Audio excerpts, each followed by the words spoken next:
back to school. I don't want to. I don't want to. I don't want to. You're going.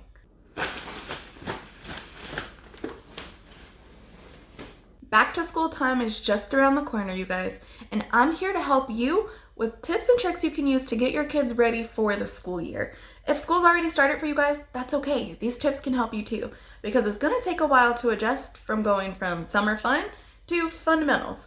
Before we get started, make sure you like this video and share it with a family, friend, cousin, anyone who may be in need. Let's get started. Transitioning the kids back to school can be a bit of a challenge, but I'm not just talking about the kids. I mean, what about us? What about us siblings, parents, caregivers of those kids going back to school?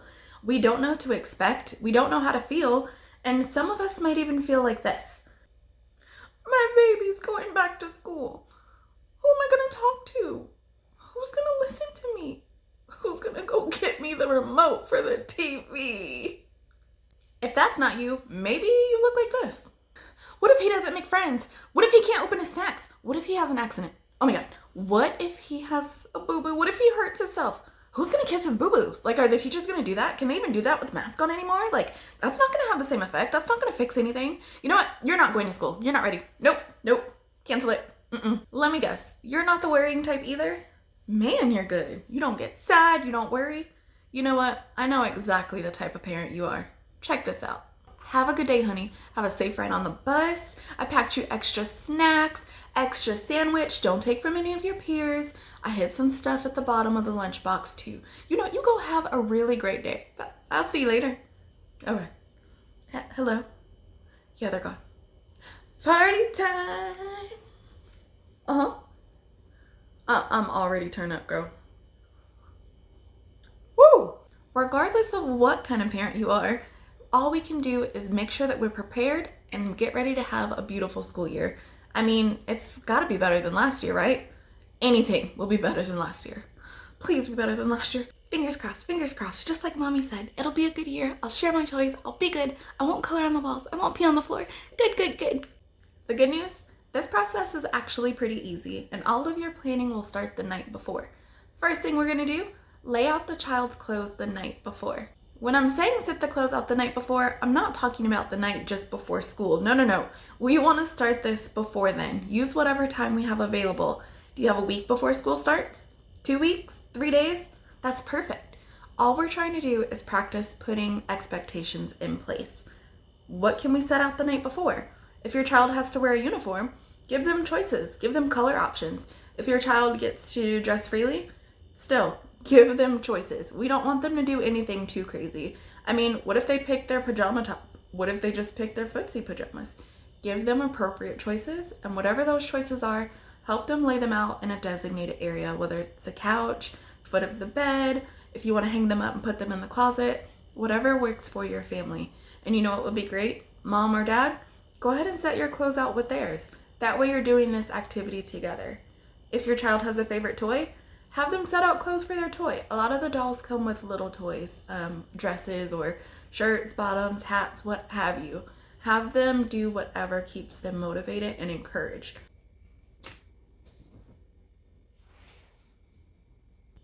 Tip number 2, think about how your child acts before they're about to go to bed. Are they wound up, ready to party? Do they crash pretty early, go to bed on time? Are they resistive? Do they run away from you? Evaluate your situation, and then we can figure out what you need to do to help them to go to bed just a little bit calmer and get their bodies relaxed. I didn't want to say this to you, but we're going to have to start easing off of the tablets. Electronics before bed aren't the best thing. I'm sure you've heard it from several before, but it's true. All that stimulation, the noise, the lights, the colors, the sounds, that can be a lot. That's actually revving our body up. I wouldn't want to give you my tablet back before I went to bed. Those are some things we kind of have to tweak a little bit, but that varies. Some children are opposite. Some children actually can fall asleep with their tablet. You can use it in a different way. Dim the lighting, lower the sound, lower the brightness, and play a couple lullabies. Do something that will relax them. Do some deep breathing activities. I'm not going to say tablets and electronics before bed are all bad, because all of our kids are different. Do what works for you. Another thing, try taking a bath before bed. Sometimes taking baths before bed instead of first thing in the morning help to calm our bodies. Think about it. When you actually have time to relax, isn't it the best thing to get a shower before bed? Oh, the little joys in life. So good. Bonus tip, practice packing your backpack. Now, this one might sound silly, but sometimes kids don't like carrying backpacks, or if they do, they want to take everything. The toys, the stuffed animal, their younger brother, whatever can fit in the backpack. So, start practicing. Lay out exactly what's essential, pack those things up, and when you're getting ready in the morning, putting those clothes on, put the backpack on too. Like I said, if you're going out somewhere, if you're just going to complete a task, if we're just waking up, going down to get breakfast, we're dressed, we have our backpack on, and we're practicing, we're modeling, we're rehearsing, we're getting the kids ready for what's about to come. Routine, routine, routine. Now, I can't tell you what to change in your routine, but I can question this. What is your current routine?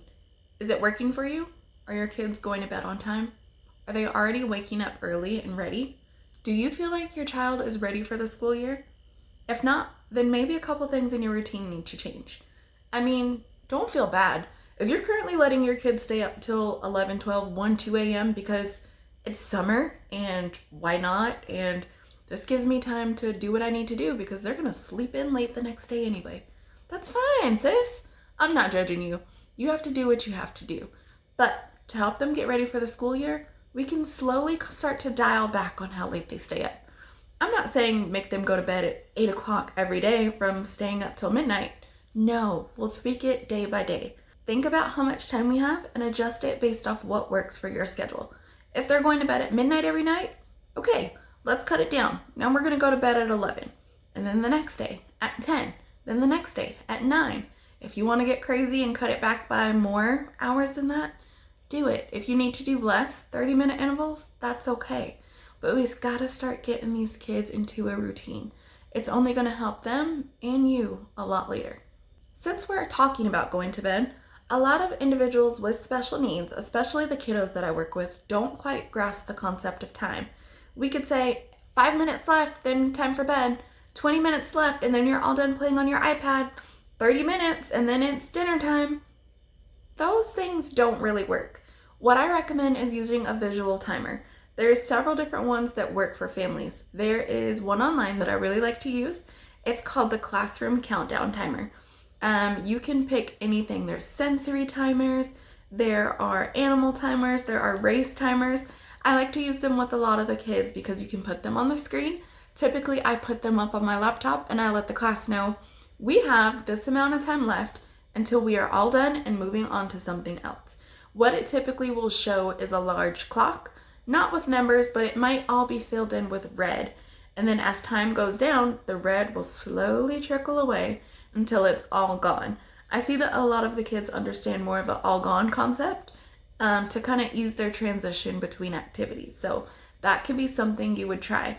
If you want to know more about visual timers and other resources that I know about, leave me a comment down below. I'd love to share my knowledge with you, but we have to move on to the next tip.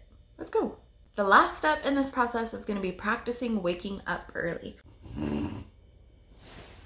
Now I know, if you're not naturally a morning person, waking up early can literally feel like the worst thing in the world.